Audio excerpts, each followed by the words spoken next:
Hi and welcome to the Ruby Tuesday. My name is Ruben. And I'm Kay. And today we are talking spoilers for Season 4 of The Crown, the Netflix original gigantic series that it has become. So if you haven't seen it and you don't want spoilers, come back. Don't watch this right now. No, do watch this. But later, But when back. you've seen it. Okay, for this spoiler talk, we're going to be talking about the end, but we're also talking about like all the spoilers throughout the seasons. And we're going to concentrate on our three main characters, which are... the Queen, obviously, it's about the crown, Margaret Thatcher and Princess Diana. And probably what's first and foremost, probably on your mind, is how Diana! Yeah, how was Diana played? Was she good at her role? So story time. Way back when Diana died, my mother and I went and stood in a queue for people that wanted to show what Diana meant to them. And we stood in the queue for 8 hours. In London. To sign a book that probably we'll never see again. It took them 3 or 4 days to remove the amount of flowers that were there of the gates. It took... Was it at Buckingham Palace? Yeah, it was over a week, I think. And there were thousands of people that came from around the world to show their respects for Diana. So when tackling this character, it was a big deal. And they had to get it right. And it meant a lot to a lot of people. So it's not something that you could just do lightly. It has been said that the Queen does watch the show and she does like it. I don't know if she's going to like this I don't know if she's going to like this one because they get really personal. And it does look like they've done their homework. Like with any show like this, obviously they do. But there's been a number of biographies from people that are in the palace, from people that lived with them, from actual royals. You know, they've written about it. So there's lots of real facts and interviews to take from. You know, Diana has been interviewed a number of times. So they've taken all of their facts and they've put it into this story. Obviously going to be embellished somewhat. But for the most part, what you're going to see in there is a truth of the story. It's a truth, yeah. I mean, I think it is very difficult to take such an epic tale and try and tell it fairly from all sides. I think that is going to be a huge challenge. But there was this one, I think what sort of sums the whole of this season up for me was a little speech that Prince Philip gave to Diana just before they went downstairs to have photographs taken for their Christmas right at the end. thing. Right at the end, literally the end of the last episode, where he expressed the whole essence of what it means to be a royal. How they're all desperately alone and outsiders, and it's just this one person that matters, and that is the Queen, and everybody else's happiness is completely secondary to that. Irrelevant, even. Yeah. And so it's just about duty, and you have to do your duty, and it was heartbreaking. Yeah, I mean, I think there's two camps of people that love royals or don't love the royals. I think for people that don't love the royals, I think if you understand that a lot of this is true, then you'll understand that their life isn't what you think it is. It's duty, first and foremost. It is rules and regulations. So they might live in palaces, but they have to obey the monarchy. And so they can't love who they want to love. They can't be with who they want to be with, and they can't do what they want to do. They are governed by what needs to be done for the kingdom and country. Yeah. And I mean, I think you kind of get this misconception maybe because we're used to so many personal freedoms that maybe we think that because they have so much money, they have so much freedom, but they really don't. Yeah. Like, I mean, imagine living in a place that other people have lived in and have sort of left their mark on, but now it's all historic. Yeah. And so, you know, like there's a chair that nobody can sit in because that was Queen Victoria's chair. You know, there's like, you can't decorate your own home. You can't choose what food you want to eat. You can't, there's like, you can do nothing for yourself when you're at the top of the royals. You're just... Anyway, we digress. Yeah, anyway. And so Elizabeth Debicki, she plays Diana. And I have to say, the casting is perfect. The makeup and hair design and all that really made her look like she was Diana, especially when she was young. I think the most heartbreaking thing is to see that from both Charles and Diana, that their relationship was destined to fail. It was doomed from the beginning. From the beginning. And she had the idea of what their relationship would be, and he had this idea of that he could marry whoever and still be with the woman he loved, which was Camilla, of course. And so you have this tragic story that just escalates and escalates until it's just like in a place that's so rotten to its core. So toxic. And you get to see all of that. You get to see it become that. And it's horrible to watch. Yeah. But it's also riveting. It is absolutely riveting. riveting. It's riveting TV. Yeah. The show is very expensive, and you get the feeling that it's expensive. Like you see from costume design to just how it's framed and shot. There's often crane shots inside palaces that will just kind of zoom in slowly. Yeah. Then they'll cut to the pompous chairs and design, because it is all it's grand. so grand. The way they drink tea, everything like that just screams expensive. And I think they show that in a very personal way, though, because when you see Diana chucking up because she's dealing with bulimia. Constantly, you just feel so sorry for her, because it feels like she has all these people around her, but she's so isolated. Yeah.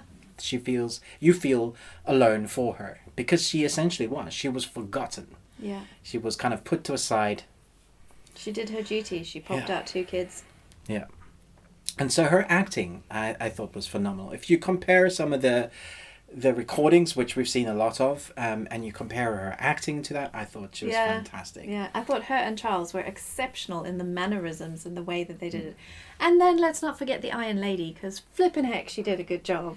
Yeah, and so Seriously. we have, go back and watch the first couple of episodes of X-Files, and you will see a phenomenal change in her acting, because she was so young back then. Yeah. But now to see her acting as the Iron Lady. Margaret Thatcher. Literally watch some interviews with Margaret Thatcher, and you see there's, I commented on her lip quivering. Yeah, the lip movement that she has, as she sort of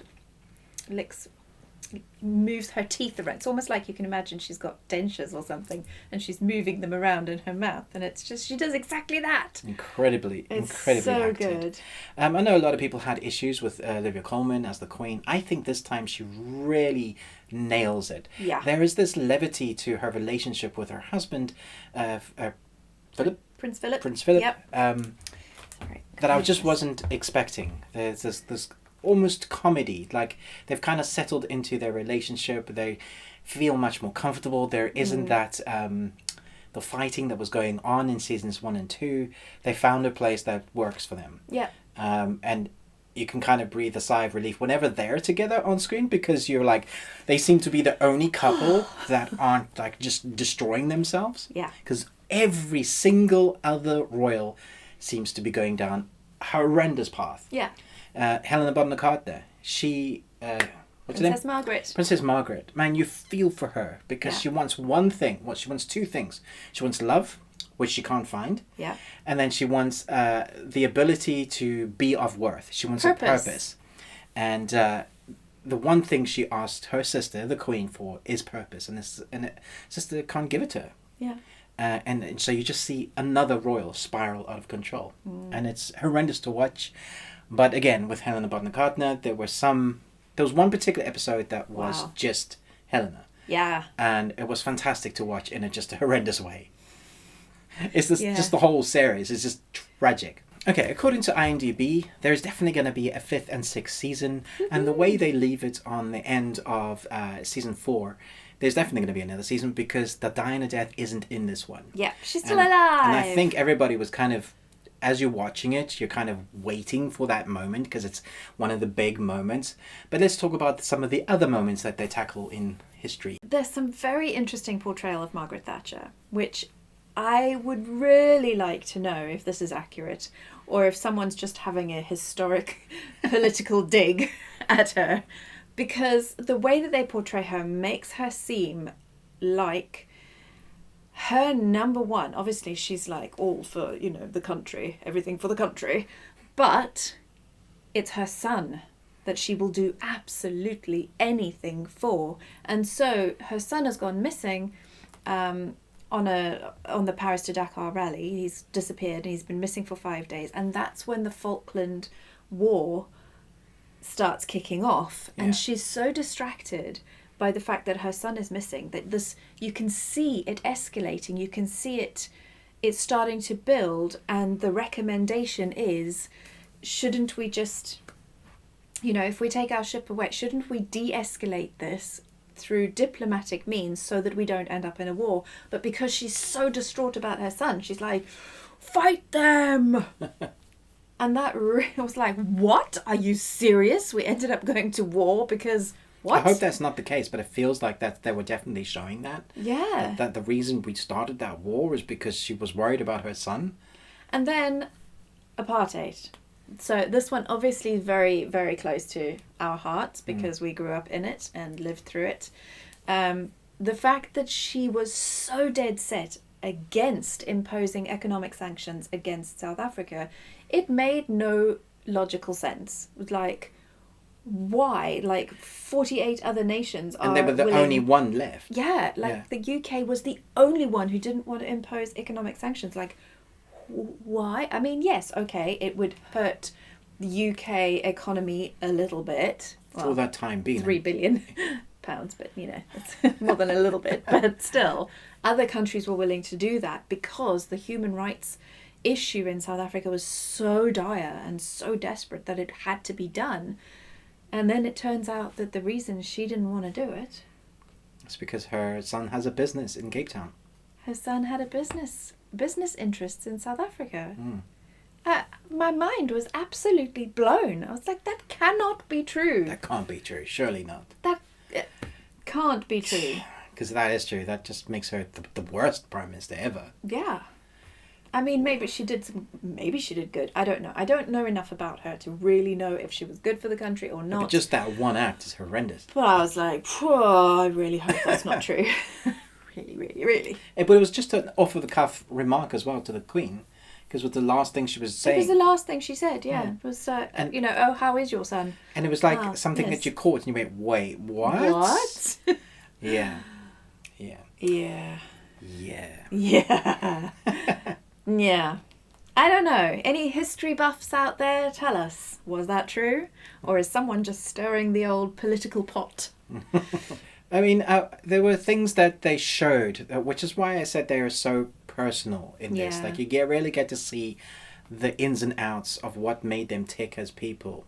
And there were things I was surprised by, but not really surprised by. There's personal moments when they're showing that Charles never hugged his kids, and then he says, "I'll hug who I want to," and that's Camilla. And he was like, "Oh, his kids didn't even enter into the conversation." And then you think about how the Queen was saying that she never washed her kids because she couldn't figure out how to hold them. Even at the birth, she held a kid like a rugby ball. Yeah, like a bomb. Yeah. And so you do really start to feel for the royals, because you realize that the way they've structured their lives is that you don't show physical affection, because that's not quite done. It's a handshake. And I come from that kind of school of growing up where, when you meet somebody, it's a handshake. It's not really a physical, a hug. And so I was like, that's so sad, because kids need physical attention. Need and so when you touch. see the mother hugging her children, and then you see the father just pat the child. Well done, see you at Christmas. I'm just like, oh my gosh, the emotional scars. And you see those conversations, and you see what's her Princess Margaret. Princess Margaret, that picks up on all of it, and she's so broken. In the show at least, so broken because of the emotional scarring from this whole life, from birth to where they are up to. You just see the effects, all the damage, and then they don't seem to learn. No. So it just carries on. Yeah. And you're just like, so as you're watching each of these episodes, you're just getting more and more torn up, and you're like, really, this why, guys, seriously. Yeah. I do have to say that this series is a bit of a weird one. I don't know if people are going to enjoy it as much as the rest, because of how they tell the story, because each episode feels like an individual snapshot Yeah. of part of their lives. And that's mostly because they have so many protagonists now to follow. Yeah. Got the Iron Lady, the Queen, Princess Diana, and that's just three of the main protagonists, and then we have some of the side characters, other of the royals that they're following. And so some episodes are individual on those characters, and then they involve some of, and so it's a bit disjointed. It's only the latter three episodes that they're kind of really drawing in all of those characters, and so because of that, it might feel like, oh, what is this? We're just getting snapshots. It doesn't flow as much. It isn't, even in the other series, they weren't chronological, but there was a chronological feel to it. The way the story was this is told. still chronological, but it jumps a bit more because I think there's just so much happens in this period of time that they cannot possibly show you all of it, and you wouldn't want to see all of it anyway. So how about that moment when we find out that the royal family has been stashing away members of its family in this hospital and pretending that they're dead? Yeah, I couldn't believe that it was real until they showed us a photograph of the real family members. It seems to be that was the way they dealt with family members that of that family tree line. Yeah. That had Down syndrome or a genetic disability of some kind. And because they didn't know how to deal with them, because that meant that the bloodline wasn't pure, they had to hide their little sin away, which is basically, and it's so sad because when you see them, they so love the royals and they so know who they are. Yeah. Like, I mean, you see Princess Margaret's reaction, Yeah. you know, but ultimately she can do nothing. Yeah. Because you have to protect the crown at all costs. The Queen. The crown, whoever is the monarch, whoever's the centre of the universe. Yeah. So there's a lot of debate going on in the UK at the moment as to whether we are going to carry on having a royal family. Whether Queen Elizabeth II is going to end up being the last monarch of the United Kingdom. Yeah. I'm not sure that will ever happen, but there is definitely growing support among the public to get rid of the royal family, because there is a growing feeling that the royals are no longer necessary in any way, shape or form. You know, what do they actually do? What is their function? What do they bring to the table? And wouldn't it be better to spend that money or spend those resources elsewhere? So, you know, I see their point. I think, I don't know, I guess I'm not a royalist, but I'm also not for getting rid of the royals. I don't know how I feel about it. I kind of feel like... You don't want to say down with the monarchy. No, I don't want to say down with the monarchy. I just feel like maybe there is still a place for them, but maybe things need to change.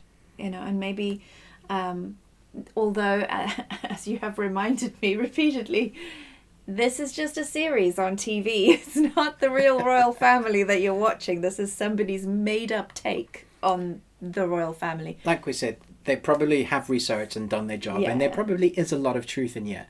But it comes from a perspective of a person or a number of people, and they're always going to be biased to their point of view. So this is a story on Netflix commissioned by them because they knew that it would be really popular to talk about, especially this season with Diana and Thatcher and the Queen at that time that time in history.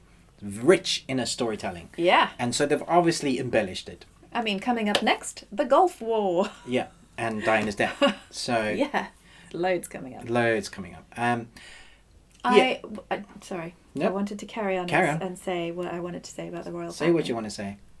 So I'm absolutely open to other people having other opinions about this. This is just my opinion, and it is one of many. You have many opinions? I have an opinion that other people might differ from. So there's lots of opinions about this. I think it's unfair to compare the royal family to ordinary people, because they have never been allowed to live an ordinary life. And so to say that they're out of touch with people is absolutely, of course, accurate. Like, imagine if you lived a life where literally someone walks into your room and opens your curtains for you. They tell you what you're wearing. They help you get dressed. They do your hair for you. They tell you which jewelry to wear. And then someone brings in your breakfast and you eat what you're given and you drink your tea. And then they tell you your first meeting and you go to it. You know, it's like you don't pack your own bags when you go somewhere. You don't unpack your bags. You don't ever cook. You don't ever clean. You don't ever, like, you don't even have to look after your own children once they're born. Sounds like a life of luxury, though. It does. But actually, from what we've seen in this show, it can be a real cage. It can be a real, like, if you're not born into it, if it's not what you're used to, like, so you take someone like Diana, who's this real free spirit, really young, really energetic, you know, but buys into the fairy tale and then comes into it, and actually, it's just a cage. You have no control over your life. And it must be so difficult to even remotely be able to consider how other people live. Like, how would you even, I can't imagine living like the Queen lives, so she can't imagine living how I live. Okay. So I guess my point is, I just want to come at this with a bit of compassion and say that there are two sides to every coin, and there's two sides to the story. You know, let's just be a little bit kind in the comments that we make. Okay. That's all I'm saying. All right, babe. Okay. Chat to us in the comments below. What are you expecting for season 5? What do you hope to see? What story? What part of history in the monarchy? Because there's a lot of content coming up. It's going to be an interesting season 5. I'm not looking forward to it, but I can't wait. According to IMDb, there's 5 and 6, so you know we're going to get close to where we are now. Yeah. I thought this was thoroughly entertaining in a tragic way. Yeah. I mean, obviously, I think what's coming up next is going to be the Gulf War, the divorce, and the death of Diana. Yeah. All right. If you haven't checked out our review, then have a look at that. Do chat to us in the comments below. But most of all, until next time, remember, Live long and Tuesday.